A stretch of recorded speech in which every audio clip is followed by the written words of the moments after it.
Assalamualaikum warahmatullahi wabarakatuh. Halo guys, video kali ini akan membahas uji regresi linear berganda. Di dalam uji regresi linear berganda, kita harus melakukan dulu uji asumsi klasik, di mana uji asumsi klasik sudah dibahas dalam video sebelumnya. Di uji regresi linear berganda itu ada 5 poin yang harus kita perhatikan. Yang pertama adalah persamaan regresi berganda, yang kedua uji F atau uji simultan, yang ketiga uji T, uji secara parsial, yang keempat uji beta. Jadi menentukan variabel independen mana yang paling berpengaruh. Kemudian yang kelima uji R-square, yaitu menentukan variabel X1, X2, X3 atau independen seberapa besar pengaruhnya dibandingkan dengan variabel yang tidak diteliti. Ini adalah tahapan dari uji regresi linear berganda. Ini persamaannya sudah saya buat. Y sama dengan A ditambah BX1, X1, BX2, X2, BX3, X3 ditambah error ya. Ini uji F, sudah dijelaskan tadi, uji secara simultan atau serentak variabel X1, X2, dan X3 terhadap Y. Uji T, uji secara parsial atau secara satu per satu variabel X1 terhadap Y, variabel X2 terhadap Y, dan variabel X3 terhadap Y. Uji beta yaitu menentukan variabel mana yang mempunyai pengaruh lebih besar di antara variabel yang diuji, dalam hal ini adalah variabel independen. Yang kelima R-square, koefisien determinasi, yaitu seberapa besar pengaruh seluruh variabel yang diuji terhadap variabel dependen atau terikat dibandingkan dengan variabel lain yang tidak diuji dalam penelitian ini. Nah, untuk mempersingkat, kita masuk ke pengolahan data. Jadi kita sudah siapkan data dalam bentuk tabulasi Excel sesuai dengan hasil tabulasi. Jadi ada 3 variabel independen, X1, X2, X3, dan 1 variabel dependen, yaitu variabel Y. Jumlah responden semuanya ini adalah 100 ya. Dan kita siapkan lembaran kerja. Ini adalah lembaran kerja dari SPSS ya. Langkah yang pertama, kita klik dulu variable view. Jadi di bawahnya ada variable view, ada data view. Variable view untuk memberikan nomor atau nama kolom yang kita inginkan. Data view untuk memasukkan data. Sekarang langkah pertama, kita pilih variable view. Jadi kita isi ya sesuai dengan data yang akan kita olah. Jadi ada X1, X2, X3, dan X3 dan Y ya. Ini kita ketik di sini. Ini sudah saya buatkan ya. Ini dia. Ini X1, X2, X3. Kemudian ini labelnya ditulis kualitas pelayanan, kualitas produk, kepuasan karyawan, dan kepuasan konsumen. Yang lainnya dibiarkan saja ya. Jadi setelah kita beri nama dari kolom-kolom yang kita inginkan, kita pilih data view. Ini kebetulan datanya sudah saya pindahkan. Ini tinggal mengcopy dari data Excel, disorot, dicopy, dipindahkan. Ini sama datanya. Jadi dengan demikian data sudah siap kita olah. Anda perhatikan langkahnya baik-baik. Dia Anda pilih analyze, pilih regression, pilih linear, klik. Kemudian dimasukkan variabel independen ya.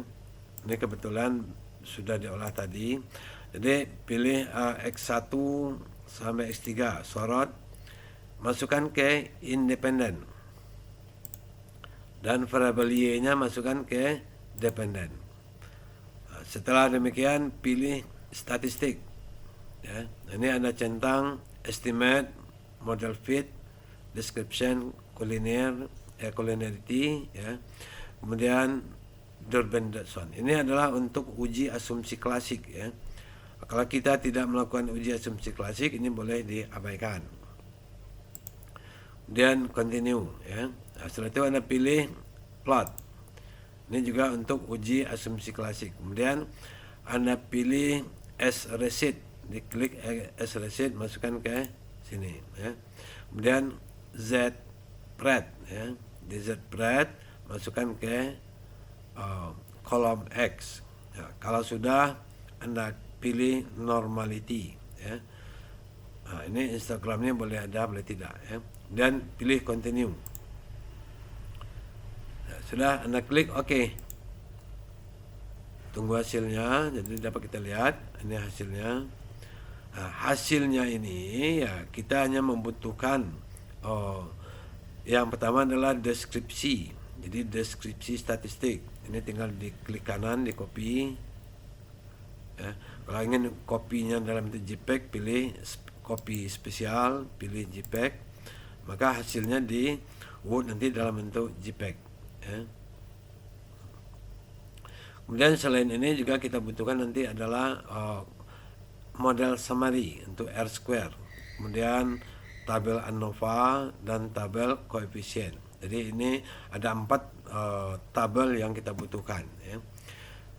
Untuk mempermudah, di sini sudah kami buatkan pindahkan ke PowerPoint ya hasilnya ini deskripsi ya. Jadi deskriptif statistik. Jadi hanya mendeskripsikan bahwa ini adalah variabel Y yang terdiri dari nilai rata-ratanya 4,1300, standar deviasinya 0,92829 dengan jumlah responden 100. Ini juga sama. Jadi hanya sekedar deskripsi ya. Kemudian hasil yang kedua ya. Jadi yang pertama adalah persamaan regresi. Jadi dari persamaan regresi kita ambil tabel koefisien. Tabel koefisien yang kita lihat adalah unstandardized coefficient, yaitu pada kolom beta. Jadi ini persamaan tadi, tinggal kita masukkan. Ya. Ini nilai konstan. Pindahkan ke sini 0,828.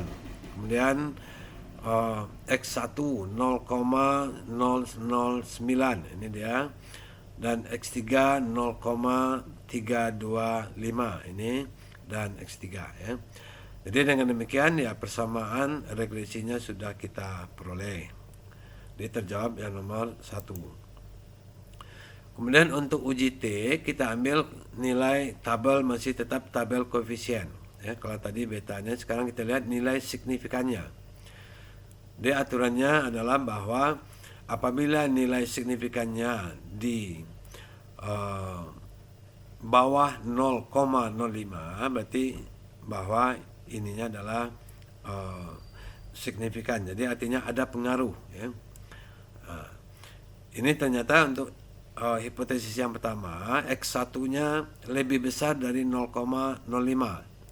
Maka hipotesisnya ditolak. Artinya X1 tidak berpengaruh terhadap Y ya. Kemudian X2 hasilnya 0,000. Artinya lebih kecil dari 0,05. Maka hipotesisnya diterima, artinya X2 berpengaruh signifikan terhadap Y.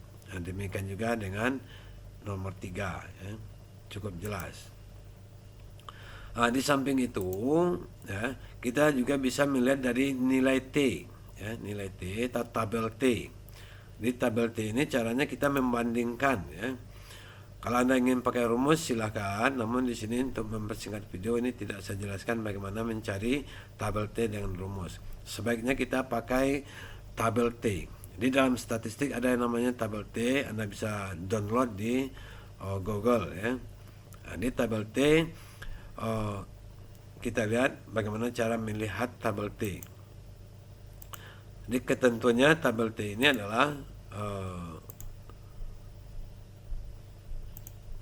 di ketentuan dari tabel T, T hitung lebih besar dari T tabel. Ini terbalik dengan signifikannya. Jadi T hitungnya harus lebih besar dari T tabel ya.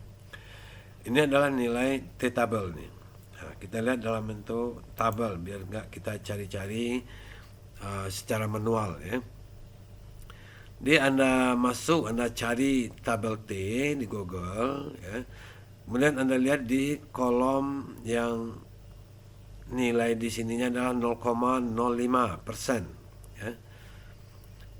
Ini tidak saya urutkan mulai dari nomor 1, ya. Ini berarti ke atasnya ada nomor 1 dan seterusnya sampai 85 dan ini nomor 100. Tadi caranya adalah 100 jumlah responden. Dikurangin dengan jumlah variabel independen. Jadi kita punya 3 variabel independen. Di X1, X2, X3. Jadi 100 kurang 3 kita peroleh 97. Kita lihat ke sini. Ya, baris ke 97. Ini kita peroleh 1,9842. Ya. Ini adalah melihat tabel T.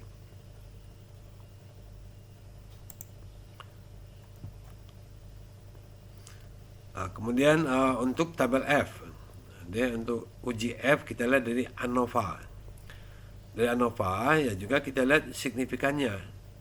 Ternyata hasilnya 0,00. Karena nilai signifikannya 0,00 kecil dari 0,05, artinya ya maka hipotesisnya diterima. Artinya secara serentak X1, X2, X3 mempunyai pengaruh terhadap Y, ya. Dan cara yang kedua, pembuktian yang kedua, tapi kalau Anda nggak mau cukup yang pertama juga sudah nggak apa-apa. Kita lihat dari nilai F. Jadi nilai F ini harus lebih besar dari nilai F hitung, ya. Kita melihat tabel F hitung. Jadi Anda cari tabel F, ya. Di sini tabel F itu nilainya 2,70, ya. Karena F hitungnya besar dari F tabel, ya. Ini F tabel 39,344. Ini F hitung, ini F tabel. Maka hipotesis diterima. Sekarang bagaimana melihat F tabel, ya. Melihat F tabel bisa kita cari rumus juga boleh, ya. Tapi kalau enggak kita cari daftar tabel F di statistik tabel F, ya. Bagaimana cara mencarinya? Ini tabel F, ya. Jadi K-nya tadi 3. K adalah jumlah variabel independen. Jadi kita lihat kolom ketiga. Kemudian barisnya kita lihat dari N dikurang 3. Jadi jumlah responden 100 kurang 3 berarti 97. Pada urutan ke 97 kita lihat angka 2,70. Inilah nilai F, ya. Jadi sehingga kita dapat simpulkan bahwa, ya, terdapat pengaruh, ya,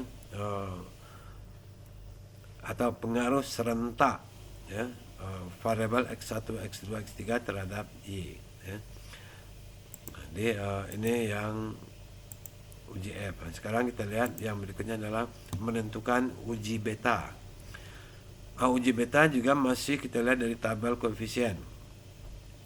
Dilihat dari nilai betanya mana yang paling tinggi, X1, X2, X3. Nilai yang paling tinggi adalah 0,469. Jadi artinya X3 paling berpengaruh di antara X2 dan X1. Kemudian yang terakhir adalah R square. Jadi dari 3 variabel independen, berapa besar pengaruhnya terhadap Y dibandingkan dengan variabel lain yang tidak diteliti. Jadi kita lihat dari nilai R square-nya. Ini 0,551, ya. Jadi artinya hasilnya kita menunjukkan R square-nya 0,551, artinya variabel X1, X2 dan X3 memberikan pengaruh sebesar 55,1% terhadap Y atau kepuasan konsumen. Sedangkan 44,9% dipengaruhi oleh variabel lain yang tidak diuji dalam penelitian ini. Jadi demikianlah pembahasan dari uji regresi linear berganda. Mudah-mudahan dapat dipahami. Kami akhiri, wassalamualaikum warahmatullahi wabarakatuh. Mohon di like dan subscribe.